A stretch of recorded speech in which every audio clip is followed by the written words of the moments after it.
Sabe você antenado aqui no canal? Meu nome é Lineker Biondi e você está no MCV Play. Então, dá o play para você ficar pertinho de todas as informações do Vasco nessa segunda-feira. Segunda-feira que o Vasco entra em campo pela segunda fase da Copa São Paulo de Futebol Júnior. O Vasco enfrenta, o Juventus de São Paulo a partir das 15 horas da tarde. Vamos observar, esse sub-17. Tem uma mescla, também. Ali o goleiro Felipe Gabriel, que é um dos mais experientes. E eu vou falar uma polêmica aqui com vocês a respeito desses garotos, tá? Tenho recebendo muitas informações, pessoas me falando muito sobre o perfil desses jogadores do Vasco que estão na Copinha, falando muito sobre o estilo, a forma de falar com o próprio torcedor que se desloca do Rio para ir lá para São Paulo para apoiá-los, e obviamente cobrá-los. A gente vai falar bastante sobre esse assunto, porque vai ser apresentado amanhã no CT Moacir Barbosa, o volante Tietê e o zagueiro Lucas Oliveira. Entrada para a imprensa ali por volta das 2 da tarde. A gente vai ter ali às 15 horas a apresentação dos dois reforços do Vasco para a temporada de 2025. Vamos falar também sobre caminho livre para Marinacks, a situação envolvendo o Marinacks e o São Paulo pode ter um imbróglio. A gente pode observar ali a situação política do São Paulo berrando, lembrando que o Marinacks não quer comprar o futebol do São Paulo, não quer ser dono da SAF do São Paulo, até porque não tem SAF lá. A questão lá é o investimento diante de um cenário otimista entre as partes da categoria de base do São Paulo, que é um modelo completamente diferente aqui no Vasco, que é a SAF, a Sociedade Anônima de Futebol do clube, beleza? Mas antes da gente começar, óbvio, deixa o joinha para dar aquela moral, vai lá nos comentários, sempre deixar a sua opinião. E falando em comentários, aqui no primeiro comentário fixado eu vou deixar o link da Estrela Bet. Mas por que eu vou deixar o link da Estrela Bet? Para você aproveitar até R$ 500 de bônus para começar 2025 com tudo nos palpites esportivos. Eu já corri, é exclusivo para vascaíno, o link está ali, já fiz o meu cadastro e já vou fazer os meus palpites para hoje. Copinha, mesmo com essa marra toda e pouco futebol, eu fiz ali o meu palpite com vitória do Vasco. Então corre lá, primeiro comentário fixado, você está nessa plataforma aí que não te dá nada, corre ali no primeiro comentário fixado, a Estrela Bet também é parceira aqui do nosso trabalho. Beleza? Então faz o seguinte, solta a vinheta, vamos embora pro vídeo, vamos falar bastante sobre Vasco nessa segunda-feira, vamos falar bastante sobre polêmica. Solta a vinheta.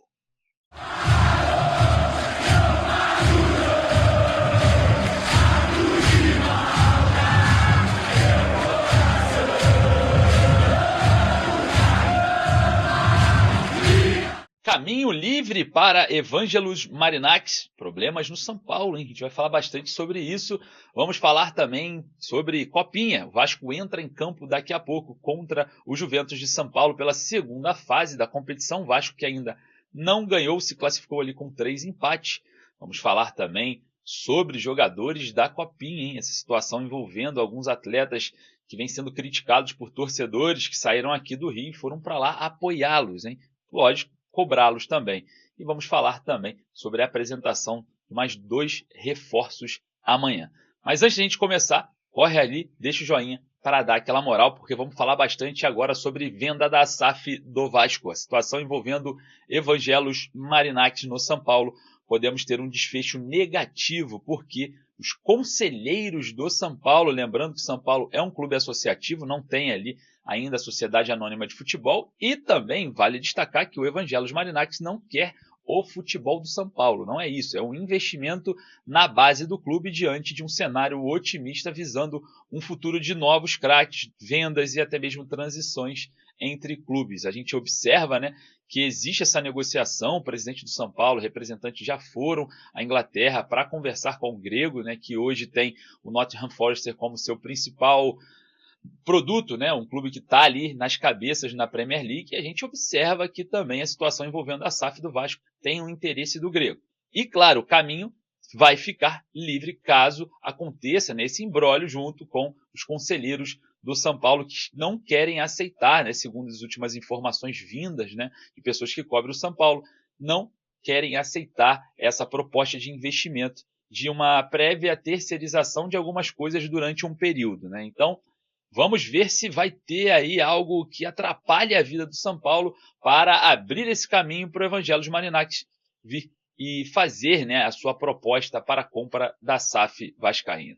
Mas quando que vai ser essa proposta? Mas como que ela avança? Não sabemos. O Vasco assinou um NDA com o grego. Obviamente, a gente não está na mente dele para saber quando que ele vai fazer uma proposta, mas a diligência vem acontecendo, a troca de informações e documentos também, e pode acontecer essa proposta a qualquer momento. Após a proposta, o Vasco vai avaliar, obviamente, não só a do grego, mas também os dos demais interessados. Vamos ver os próximos capítulos, porque é uma situação importante para o ano de 2025 do Vasco diante de uma possível janela um pouco mais otimizada, sem contar, né, com muitas oportunidades de mercado e sim aquisições. E falando sobre oportunidades de mercado, vamos falar sobre duas apresentações, dois reforços chegando no Vasco.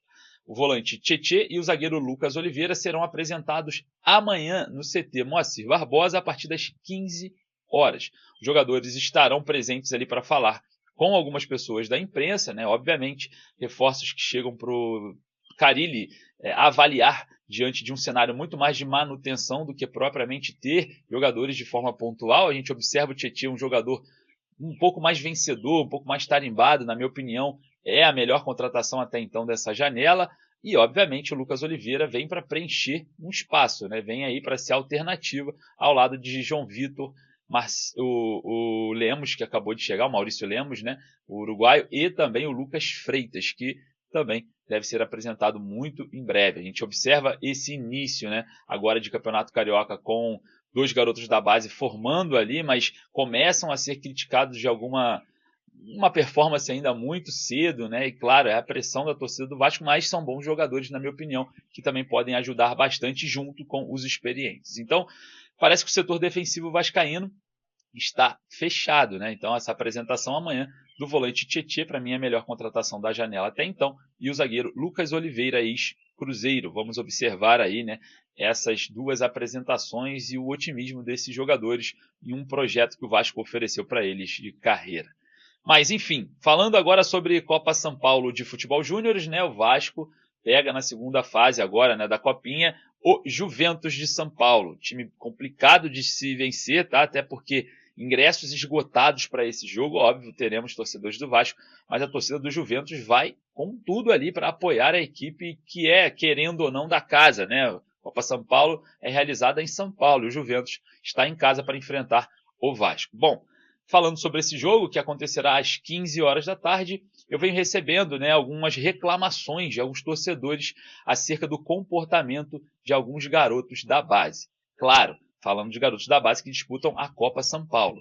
Muita gente falando, né, que os garotos estão com muita marra e pouco futebol. Os jogadores vêm tratando a torcida do Vasco, que está indo lá para apoiar e também cobrar, de uma forma muito distinta, né? Segundo algumas informações, eu não consigo ter precisão nessa informação, mas é algo que está chegando até a mim, e claro, vai ficar a julgamento de todos. Até mesmo o goleiro Felipe Gabriel foi até a torcida ali para cobrar mais apoio, sendo que os torcedores do Vasco não estão satisfeitos com o desempenho de alguns jogadores na Copinha, né? E claro, né, a gente vem tendo também outros episódios, teve o episódio do Léo Jacó, enfim, situação meio hostil entre os torcedores que estão lá para apoiar o Vasco ou cobrar. Isso é normal do torcedor, com os jogadores, né? Outro relato que eu tive, né, desses dias foi que contra a equipe do 15 de Piracicaba, né, tiveram um almoço ali entre os jogadores do Vasco e o 15 de Piracicaba, e os jogadores do Vasco estavam com salto altíssimo ali, os garotos do 15 de Piracicaba, percebendo, né, essa marra toda, essa banca toda, foi lá e jogaram muito melhor do que o Vasco, né, na estreia, e a gente teve, né, ali um amasso do 15 de Piracicaba ter essa parte do jogo diante, né, desse cenário em que essa falta de humildade, né, segundo esses relatos, fizeram com que os jogadores do 15 de Piracicaba fossem a campo para dar a vida. Então foi isso que aconteceu, o Vasco foi engolido, né, pelo 15 de Piracicaba. Se não fosse o goleiro Felipe Gabriel, o Vasco sairia derrotado. Então a gente tem, né, alguns relatos desses garotos do Sub-17 que estão jogando a Copinha, que precisam abaixar a bola. Abaixa a bola porque tem muita marra e pouco futebol. E eu que percorro São Januário durante toda a temporada, eu percebo sim, tá? Existe sim. Não adianta falar para mim que não. Eu não sei se tudo que me passaram acerca disso é verídico, né? Mas que existe marra nesse Sub-17, eu sei que existe. Não tem problema nenhum Eu percorro lá São Januário, os garotos passam, é com sonzinho, enfim, uma marcha alta, assim, nariz em pé, não tem problema nenhum se jogar futebol. Agora, se não jogar futebol, abaixa a bolinha, meu amigo, porque tá na hora de colocar os pés no chão e entender que isso pode acabar a qualquer momento. A torcida do Vasco não perdoa nada que seja complicado e hostil para o Vasco, tá? Então abaixa a bolinha aí, que vocês ainda não são nada, estão aí no período de transição. E claro, né, hoje veremos, né, segunda fase da Copinha, se esse futebol vai aparecer ali com o Sub-17, que segundo, né, essas informações que eu recebi, é muita marra para pouquíssimo futebol. Bom, vamos analisar, vamos observar e ver como que vai ser o Vasco diante desse cenário da Copa São Paulo de Futebol Júnior. Eu quero saber a sua opinião, vai lá nos comentários, deixa o joinha para dar aquela moral, que daqui a pouquinho eu volto com muito mais informações. Um forte abraço, saudações vascaínas.